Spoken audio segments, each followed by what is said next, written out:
All right, well, it is 11:30, so we'll get started. Thank you everyone for joining us today for the Let's Talk Marathon County using deliberative dialogue to diffuse charged conversations education series.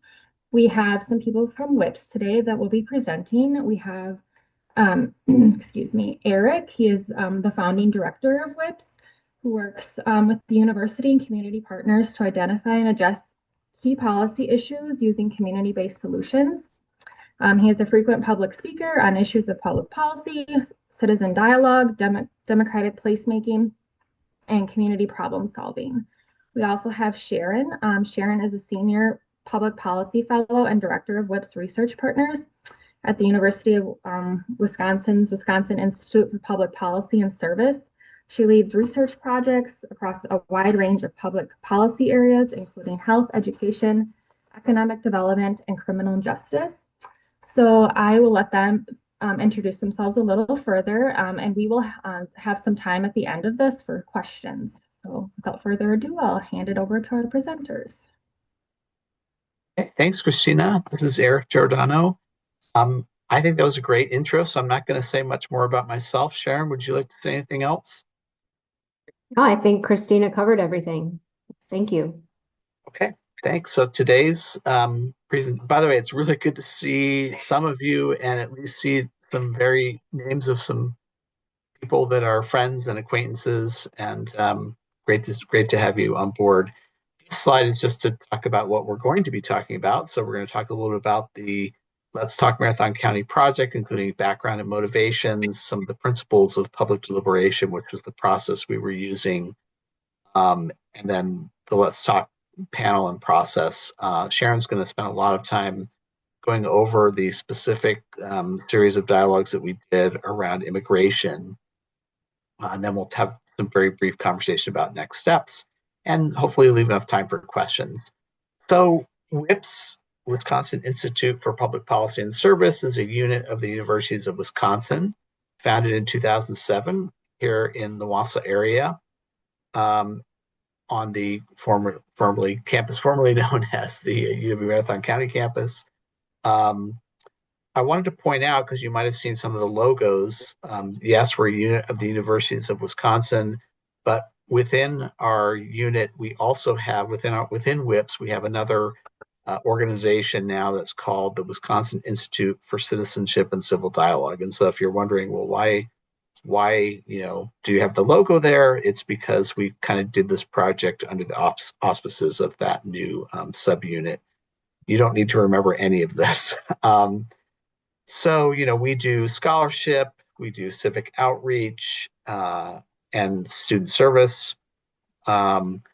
We highly value objectivity, credibility, and transparency in all the work that we do. And especially in our research, in fact, we do a lot of research projects for government, businesses, and nonprofit. We do not take positions or make recommendations.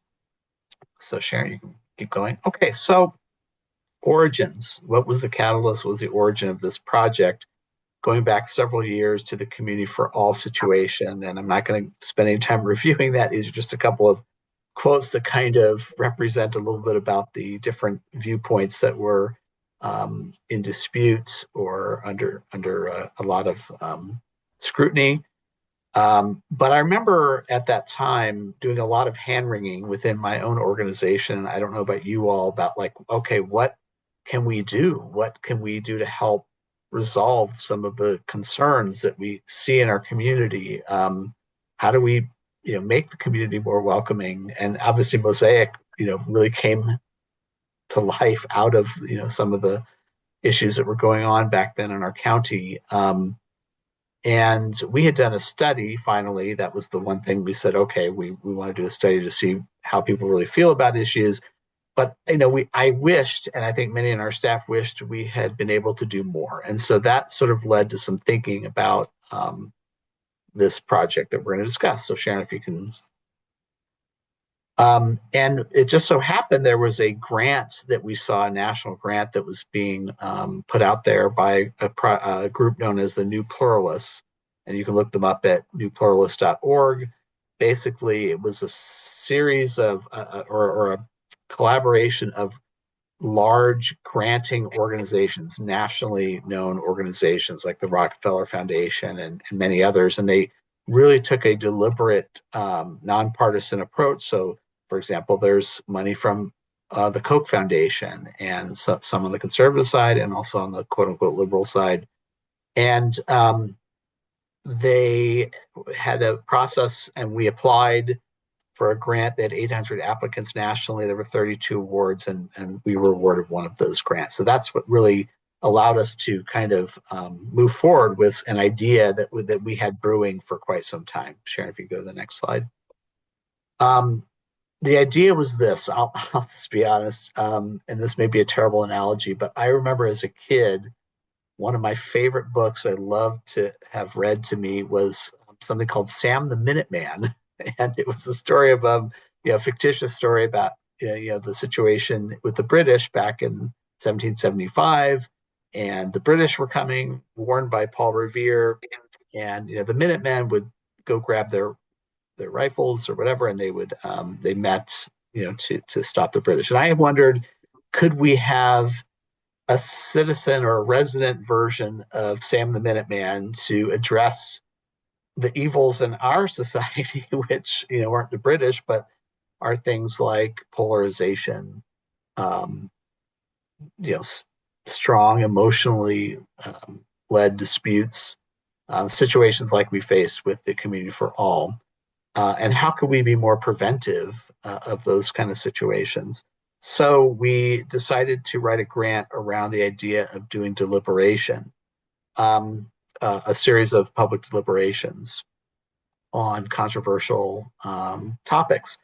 What is deliberation? Deliberation basically is a form of dialogue that includes active listening to people that you don't agree with and seeking to understand why people think the way they do and feel the way they do. Deliberation is a form of dialogue that weighs the costs and consequences of potential actions. And that's really, actually, to be honest with you, it's one of the things that separates deliberation from other forms of dialogue. There are many different types of dialogues out there. Deliberation really kind of forces people to talk about trade-offs, like, okay, so you like this, what are you willing to give up to get that? And is this realistic? Deliberation ultimately tries to see if people who can achieve some common ground, who might disagree with each other on issues. It isn't meant to necessarily create a unanimous consent to do anything, but is there common ground for action? So it's a kind of talk that encourages responsible decision making. And Sharon, if you can go to the next slide. So the motivating questions, again, that we had for why write this grant, why use public deliberation as a tool, and what were we really trying to accomplish here? I will say it's kind of an experiment that we wanted to know, can we bring people together from different points of view to discuss challenging and emotionally charged issues in productive and civil ways? If we had had people doing that early on in the Community for All situation, could we have maybe prevented some of the extreme negativity that emerged from that situation? Now, I don't know if we could or couldn't, but that's partly why we wanted to do this experiment. Can we change the narrative in those situations that are us versus them to see if we can have regular people, regular residents of Marathon County come together and see if there's common ground? So we wanted to empanel a representative group, the idea to be on call, that whole Minuteman idea, that we could maybe help deliberate, have them deliberate and possibly de-escalate wicked problems or really challenging issues.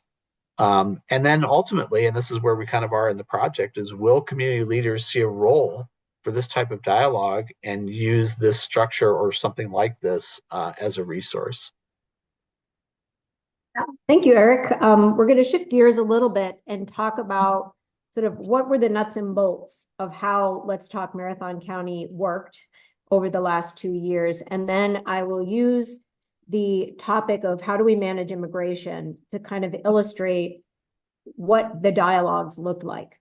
So the bigger goal for the panel was to have as Eric mentioned, a group of people from across Marathon County that largely reflected the political distribution of individuals in the county. So we wanted to have a panel that largely reflected about 30% conservative, 30% liberal, and about 40% moderate based on self-reported political affiliation.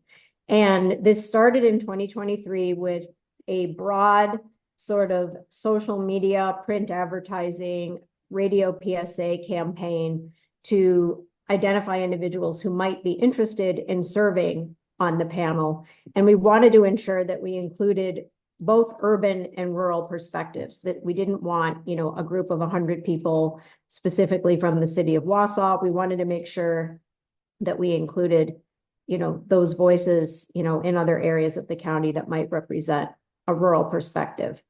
So after we did our sort of broad recruitment campaign, if you will, we received about 260 initial applications of interested individuals. And we had to do some weeding out of that 260 people because there was some spam applicants included in that group. And then ultimately we used some random selection process to identify and invite 120 of the initial 260 to, you know, fully confirm their interest in participating. And ultimately that the initial panel that we had was about 94 people, and that's remained a fairly consistent number since we started the project in 2023. We have had a few people move out of the community, and then we filled those spots with some additional individuals. And as of August 2025, we have 92 confirmed residents of Marathon County who are serving on the Let's Talk panel. The distribution of their political affiliation generally matches the goals that we initially had, with about, you know, 28% conservative, 28% liberal, and then a larger group of moderates in the middle. About 73% of the panelists live in urban areas of the county, and about 27% live in rural areas. About half, 53% are female, 42% male. The racial distribution of the panel is fairly similar to the county, with about 86% self-reporting as white. The participants in the panel are a little bit older in terms of the age distribution, with about a third being over the age of 60, compared to about 20% over that age group in the county. And the panelists are a little bit more educated than the profile of the county as a whole, with about 21% holding a master's or professional degree. And while our goal was to select a panel that was reasonably representative of the county, our biggest concern was that we tried to get a diverse political distribution and geographic diversity. So in addition to that, partway through the project, we wanted to make sure that we could include the voices of Hispanic and Latino members of the community who may not be native English speaking. So we formed what we call sort of a mini panel of Spanish language participants. We have 22 individuals who are serving on our Spanish language panel, and we created this panel specifically for the immigration dialogues because we felt that it was very important to include those voices in this particular project. And because this group does not necessarily have the political diversity of the full panel, we include the feedback and the results of the Spanish language panelists separately from the full Let's Talk panel. And we translate all of the materials related to the dialogues into Spanish, and we conduct the dialogues in Spanish when we, get the panelists together from the Hispanic and Latino communities. So that kind of speaks to how we created the panel. So imagine just sort of a group of about 95 individuals who have served as part of this process going back to 2013.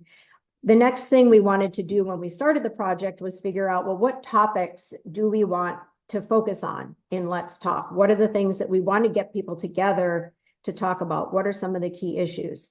So we did a broad survey of Marathon County community leaders to identify what, from their perspective, were issues of top concern to them, and what did they see as the biggest issues that they felt, could benefit from, deliberative dialogue techniques.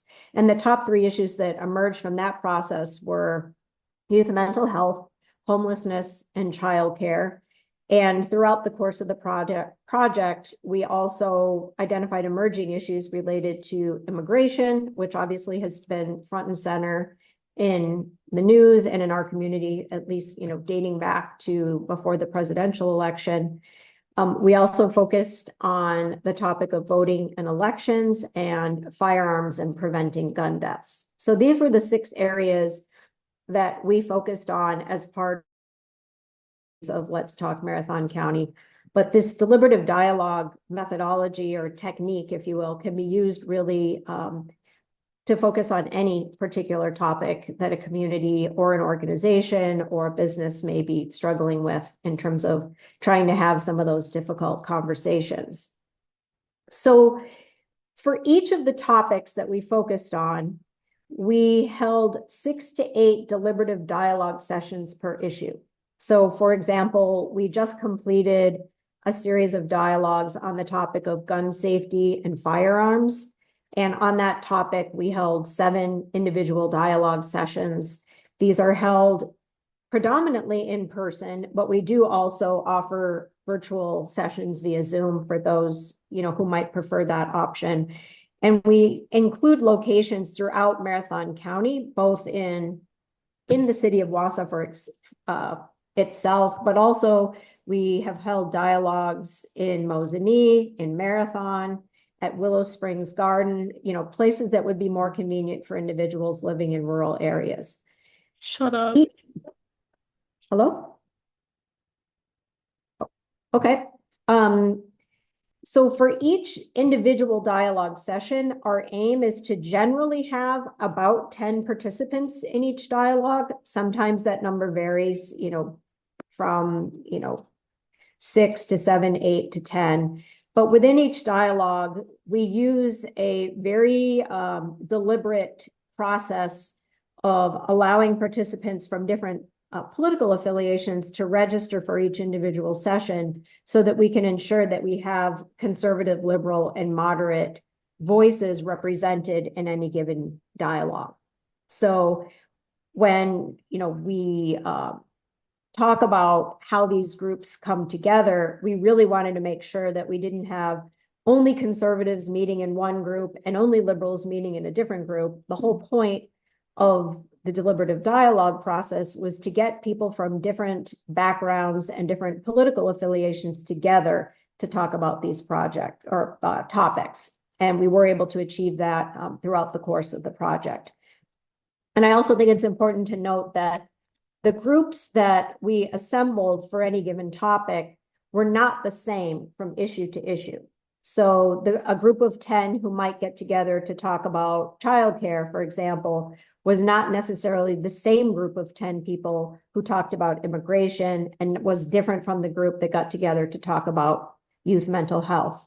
And I think that one of the benefits of that approach is that we were able to sort of replicate the methodology of being able to have difficult conversations regardless of the topic and regardless of the makeup of the individuals that were in the room.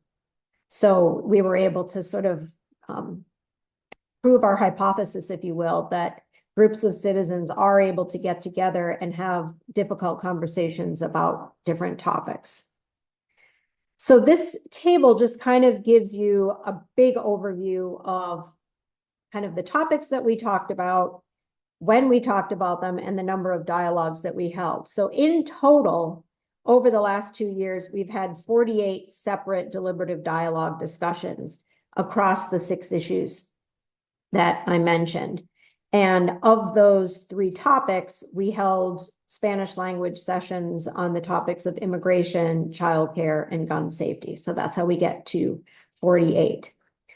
In terms of the number of individuals that participated in the dialogues for any given topic, you can see, looking at the far right-hand column in this table, that we generally had about 50 give or take, plus or minus few participating in the dialogues for any given topic.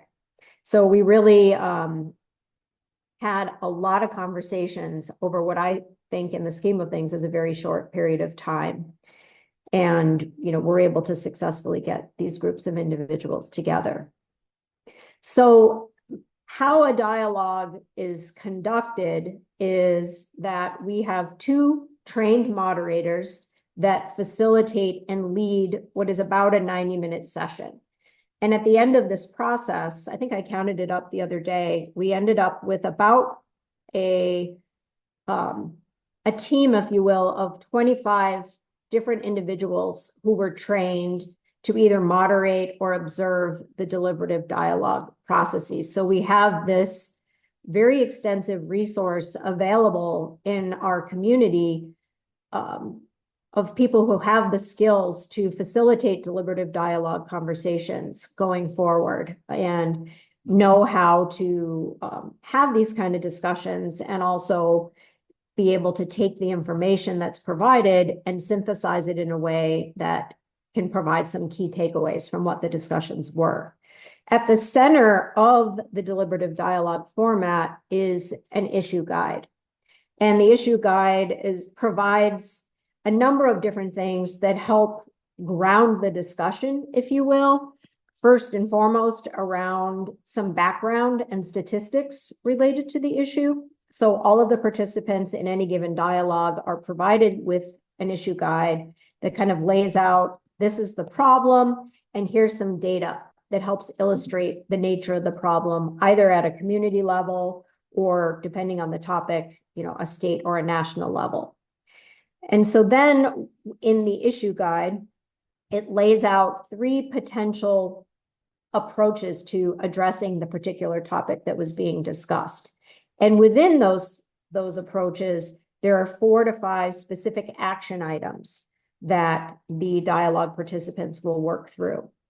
And the approaches and the action items sort of represent ideas and concepts that are at the center of how society values addressing a particular problem or topic that's being discussed. And that way, everybody in the room can find at least something that resonates with them, based on their background or their political affiliation. And on this particular slide, this just kind of illustrates, I realize I don't expect you to be able to read this, but it kind of illustrates what an issue guide looks like specific to the topic of immigration.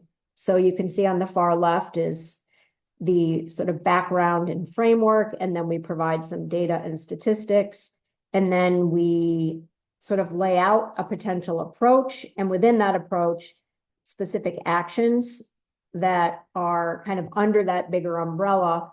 But we also want to make sure that we present not only the positive side of a particular action, but also the potential drawbacks. So we try to be as objective as possible in laying out potential approaches or policy solutions. And as Eric mentioned, the goal of the deliberative dialogue process isn't to come out of the process with some ranking or some statistical representation of, 3 people supported this or X% of people supported that.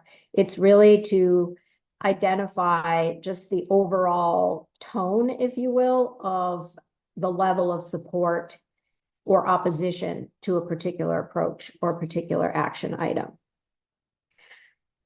Also, equally important to facilitating the dialogues is making sure that everybody in the room is on board with the ground rules for deliberation. And the moderators really go out of their way to make sure that the conversations and the discussions sort of adhere to these particular ground rules. And, they seem like common sense, but as we know, with highly charged political conversations, sometimes common sense gets left at the door. And we've found that by reinforcing these ground rules, people are able to have very constructive and respectful conversations.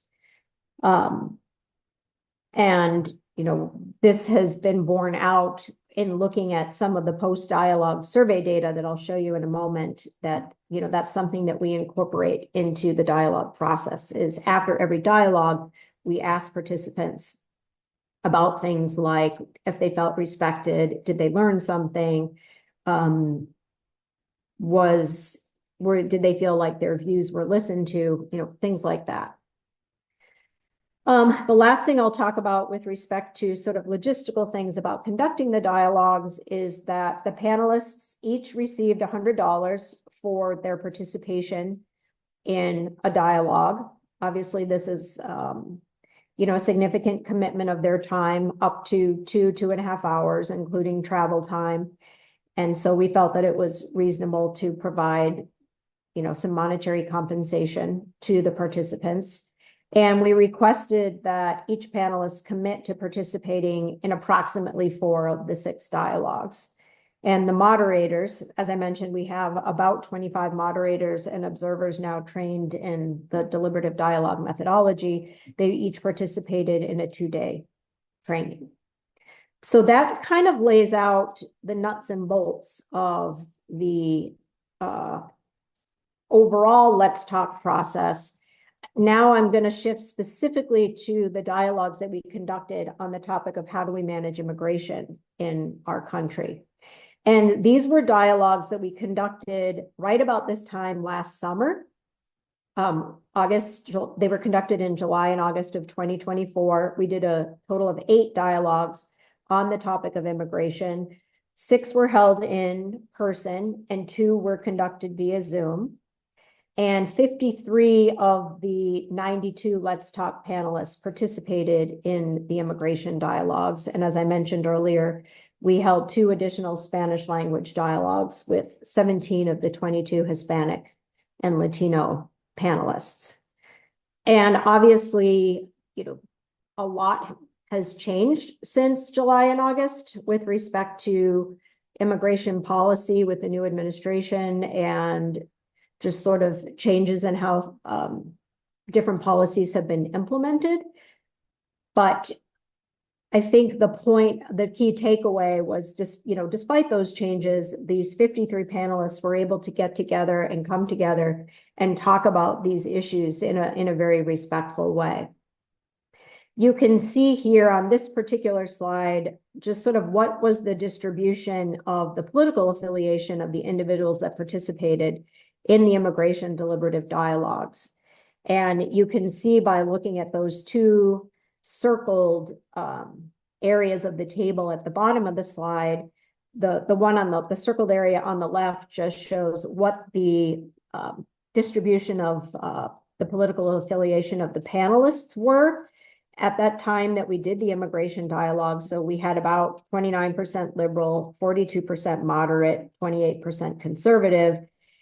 And through our dialogue registration process, we ended up with almost an identical distribution of individuals who participated in those deliberation dialogues, almost identical.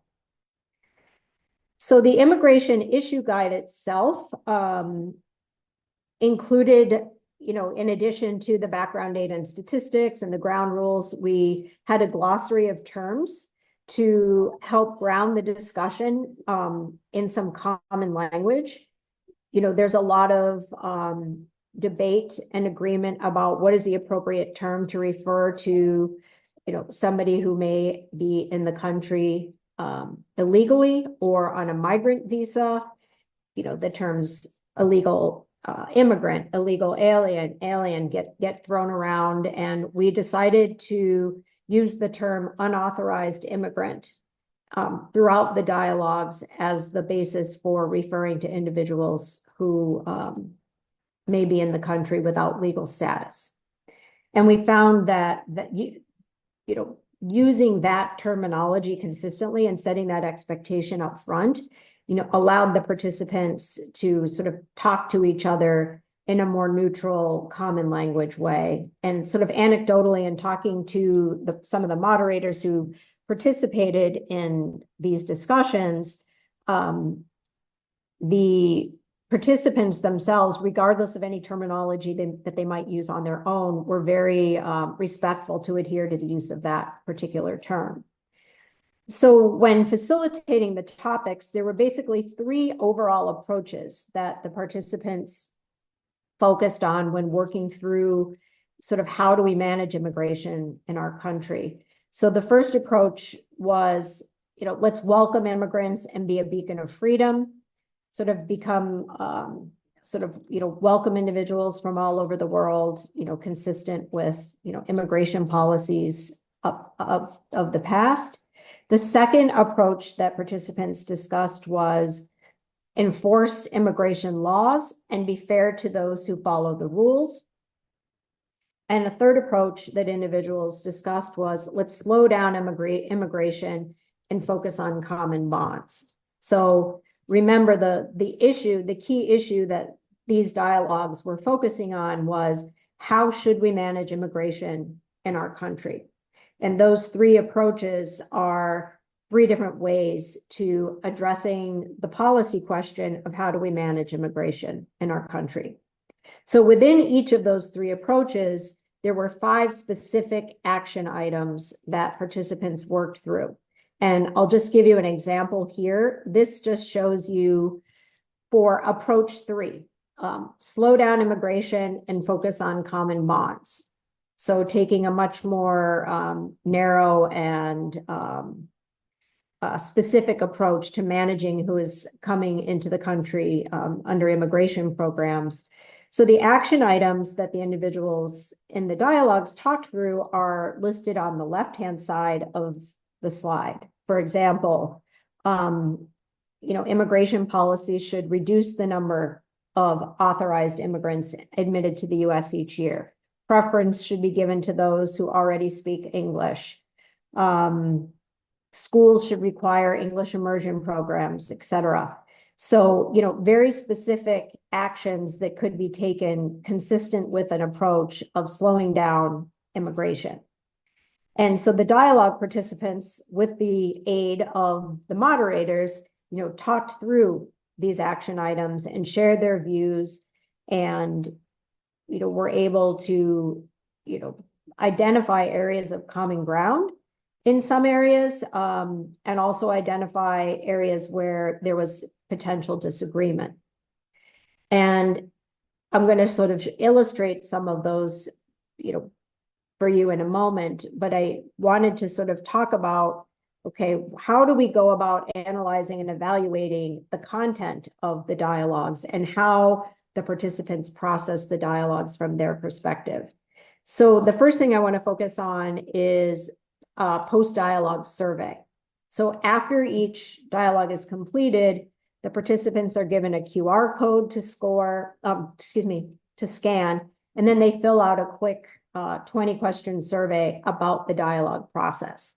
And I'll share with you what the results are from the immigration dialogues that we conducted.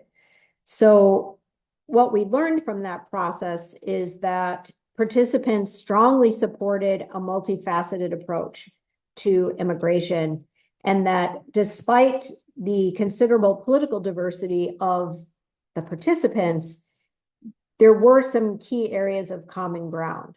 For example, there was the strongest support across the dialogues for action items that fell under the approach of let's continue to welcome immigrants and be a beacon of freedom. And there was more opposition to action items that fell under approach 3, which was, hey, let's pump the brakes on immigration, let's slow down immigration and focus on common bonds, like a common language, for example. And on this particular slide here, you can see that when the dialogue participants were asked whether they felt that the dialogue helped them evaluate, the pros and cons of potential solutions to the issue of how do we manage immigration, 63% reported that the dialogues helped them do that either quite a bit or a great deal. And about 70% identified that there was quite a bit or a great deal of common ground from their perspective amongst the participants when focusing on this topic. So despite the political diversity of the group, participants were able to acknowledge and report that they felt there was a lot of common ground amongst the participants. When participants were asked, for example, how much did they value the input that was provided by their fellow participants, if you focus on the little box at the top, 30% said that they valued the input from other participants a great deal. And when you combine those that said they valued input quite a bit, it was, 87% could identify, either a great deal or quite a bit of value in the input that were provided by their fellow dialogue participants.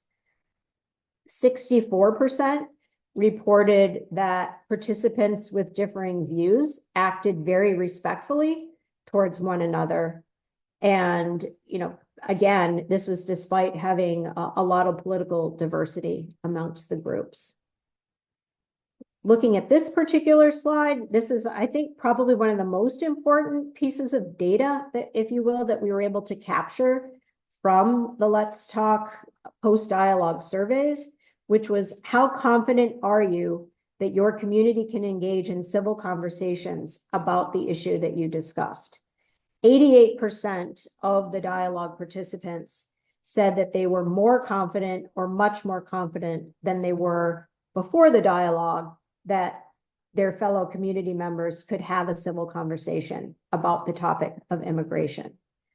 And so from our standpoint, this just reinforces the potential value of a deliberative dialogue approach in being able to bring people from different viewpoints together to talk about what the media, for example, portrays as, highly polarized, issues. Lastly, one of the things that we saw based on the post-dialogue surveys is increased interest and engagement by the dialogue participants in the topic of immigration. So 57% of the dialogue participants said that participating in the dialogue made them want to talk more with their fellow community members about the topic of immigration, either quite a bit or a great deal. And you can see, sort of looking at the patterns of the other responses, we just saw a self-reported increase in, being engaged in this particular topic. And I can tell you the patterns of responses to the post-dialogue surveys that I showed you, just focusing on the topic of immigration, sort of resonate through all of the different dialogue topics that we focused on. So whether I was showing you data for homelessness or gun safety or youth mental health, we see a very high level of interest in being engaged in these community issues and a high level of confidence, if you will, in the panelists' assessment of whether their fellow community members can engage in civil dialogue in a respectful and meaningful way. We also, as part of the post-dialogue surveys, asked people for just some general feedback. And sometimes it's these anecdotal comments that can really sort of illustrate the value of this particular approach. And I won't read, these particular comments for you, won't bore you with that detail, but I think one that really resonates for me is the third one on this slide. It's, even though some of the viewpoints were extreme, I at least feel more aware of those differing positions. So that just kind of reinforces that even if somebody doesn't agree with the viewpoint that one of their fellow community members is expressing, at least being able to hear it help them be more aware of what those differing viewpoints were. So the next slide is kind of busy.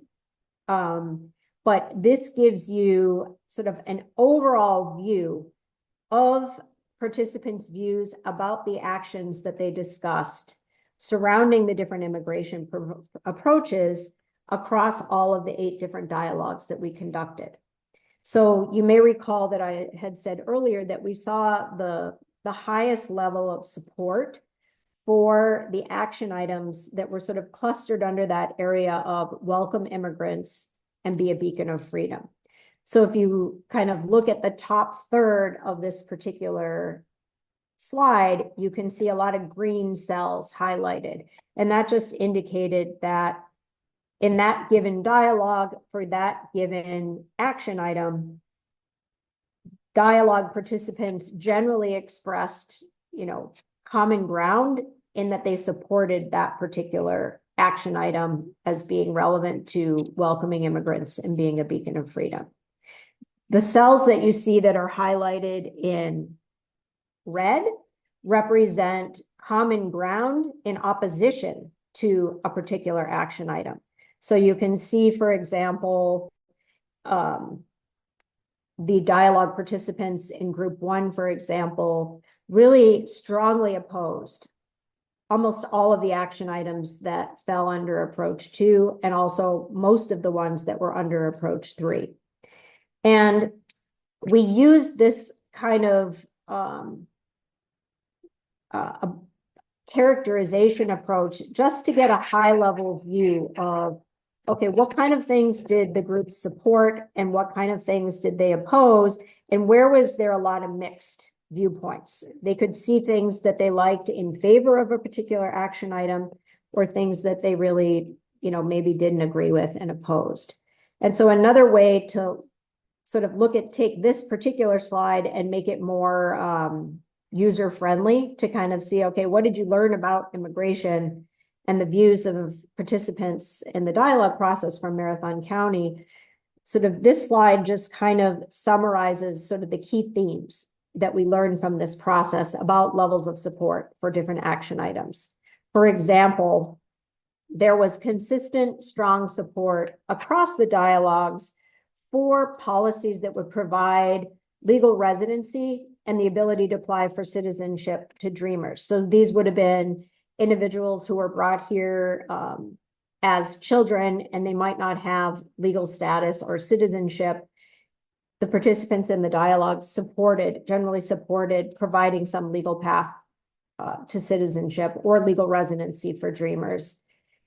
Another area where there was a lot of strong support was reforming immigration policy so that paths to citizenship were more clear, more affordable, and more concise and more easily understood. There was a lot of feedback from the dialogue participants that the whole process of immigration was too complicated, too difficult for people to understand or follow, and too expensive in order to maybe have to hire an immigration attorney to help wade through all of the policies that needed to be followed in order to sort of adhere to current immigration policy.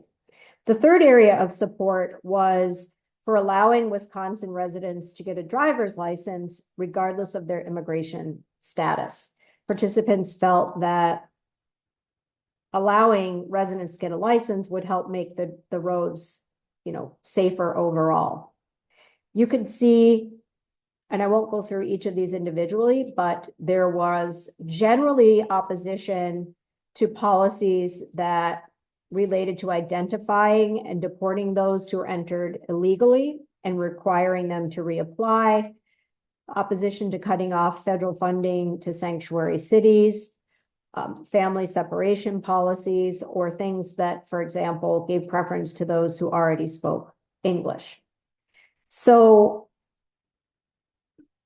the dialogue process itself has value from two perspectives. One, it provides an approach and a methodology or a tool for being able to get groups of people together to have difficult conversations. And the post-dialogue surveys that we've done sort of reinforced the value of the tool in meeting those goals.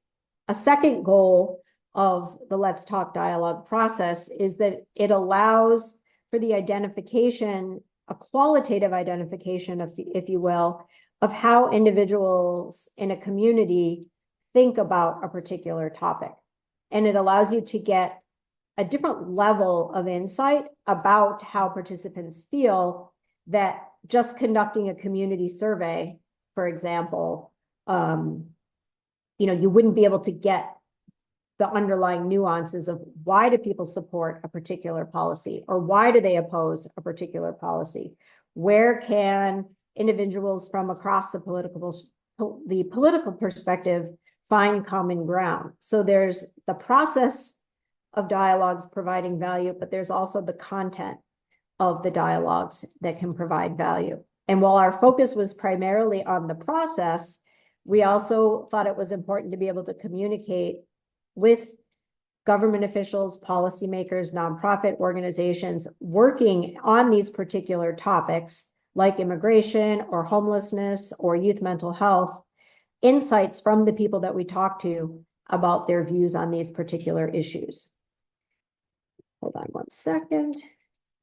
And we also found similar feedback from the Hispanic and Latino participants as we did the full panel about the topics that we spoke about with respect to immigration, further reinforcing the need to make sure that when looking for community input, that all voices are included in those processes. So I'm going to pause there and turn it back to Eric to wrap up, and then we'll have time for questions. So thank you. Thanks. Thanks so much, Sharon, who did all of the, well, a bulk of the data analysis and report writing. We appreciate you. So we did wrap up our last dialogue series this summer, actually just this month, on firearms and gun rights, gun deaths, etc. And actually Sharon is working on that report as we speak. Now, what's next? Again, the motivating reason behind this, well, A, there was grant money available, but B, to be able to test some of our hypotheses about what, can we bring residents of communities together to address really difficult situations? And, could this be a model for the next time some really sticky issue or emotionally charged issue comes before our community, and oftentimes these things happen without warning? Can we have a group of people who already are politically diverse and to some extent geographically diverse come together and talk through issues and maybe create a third narrative, right? Instead of the narrative of we're right, you're wrong, or the opposite, can we have an actual panel of individuals who represent a lot of how we feel in our own county, dialogue constructively about issues, and find out where are those areas of tension and where are there areas of common ground to help community leaders focus. So anyway, one thing we're doing to help sort of ask this question and see if this is something that's valuable to our community is to hold a concluding event on September 23rd, where we're inviting all of the panelists, all of the residents in Marathon County who participate are invited. We're also reaching out, as was mentioned earlier, to people who moderated the conversations, people who were trained to moderate and observe, and then community leaders. And that might include many of you on this call. In fact, if you haven't gotten a specific invitation, just consider yourself invited. And maybe I can let Luke provide some information for you in the chat about this, about how to register for this event. It's free, and we can have up to 200 people attend. And we really want to ask some fundamental, we want to kind of share some of what happened, but also ask the group, some fundamental questions around, is this something that the community would find valuable? And it's okay if the answer is no, or it's okay if the answer is, well, yes, but, do we have the resources, and what would that really look like? Sharon mentioned earlier that we offered $100 every time a panelist participated in dialogue. That's where a large chunk of the grant money went to. And we've talked a lot about that. Is it a requirement, or is it necessary to offer people compensation? We do think that's really important for their time, that as a token gift for their time. But at the same time, would we want to have resources put into this type of a panel in the future? So there's the question about sustainability for future dialogues. And one of the sustainability pieces is that idea of funding for participant. Another is, the way the deliberative methodology works is there is an issue guide, and you really need to have an excellent naming and framing process so that you come out with something that is usable in a constructive way, that Sharon mentioned and introduced in her part of the presentation. You also need to have people who are trained as moderators. This is not, the type of dialogue that's kind of self-trained. It really does require a little bit of training, not a lot, a little bit, and practice on how to effectively moderate. And then, of course, if you really do want to have a standing or sitting panel, if you will, that's available, there has to be some consistent recruitment as panelists leave the panel, and whether or not we can sustain that kind of a panel is a question to be discussed. So that's kind of where we are with next steps, is to really address some of these questions with community leaders. That's really it. And we're hoping that you'll have some questions for us. Or if not, we're just happy to stand and look at you.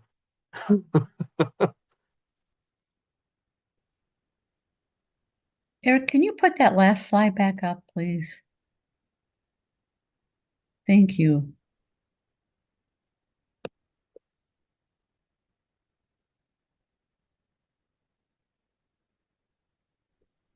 Well, thank you, Eric and Sharon, for presenting this today. And let's see, there is a question in the chat from Penny. What did the training consist of? Yeah, that's interesting. I'm tempted to give my pat answer, but I know there's a couple people at least here who have been trained in this process. Mary, good to see you a long time ago, Mary. But Lisa, I thought I saw Lisa Stein here. Is there anything you might want to add about what goes into training?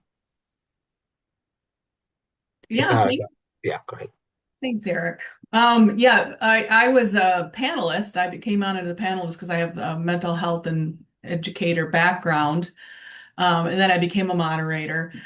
The training, like you said, was a couple days of training, but it also included some work with the other moderators, how we might approach certain topics in a very consistent way.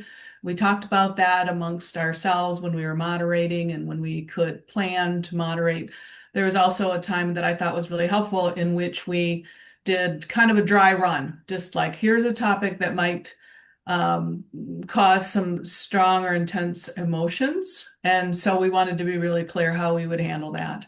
And so that dry run was really helpful and important. I think the deliberative dialogues training, as you have prepared it, I know there's other people that are trained, is very comprehensive and does go into why and how we might talk about the issues, as well as how important it is to get everybody's feedback. And so kind of how to manage a room, so to speak. But I really enjoyed it. I thought it was so worthwhile to be part of this project. So this is a very general addition to Lisa's comments. There's really two main parts of the training. One is, well, maybe three. One is to go through a dialogue, and then at the end of the training, you actually participate as a moderator and you practice that. In between, there is some general training around skill sets that are required for any kind of dialogue facilitation. So just general facilitation skills and values, and then of course specific skills related to the topic at hand. I see Luke put the link to the RSVP. Is that you, Luke, who put that in there for the September 23rd event? If you're interested in attending that, and that's free. And then Luke also put a copy of the slides if anyone would like to have those. I just have a comment. I was a participant in all of the sessions, and I really enjoyed this overview and kind of description and explanation. I always had this nagging kind of thought that it would be beneficial if there was some consistency in the groups so that a relationship could be formed. Because I've got this mindset that change in these difficult situations and questions happens through forming relationships with people that think differently than you. But I understand now in this process why that would have been very, very, very difficult to do. And maybe that's a next step, or something that happens after this process. So I just wanted to mention that. Yeah, and I appreciate that, Ron. And I'll just say this: this was not the only way we could have done it. exactly what you described is another way that it could have been done. We could have just said, okay, you 10 people, you 10 panelists are going to meet every time there's a dialogue, and you 10 can then get to know each other and have stronger bonds and relationships, hopefully, as a result of that. It's true, we chose a different path. We decided to make each of the selection for each of the dialogues more self-selecting or random, if you will. And yeah, and that was a trade-off that we deliberately made, but there's no one right way to do this.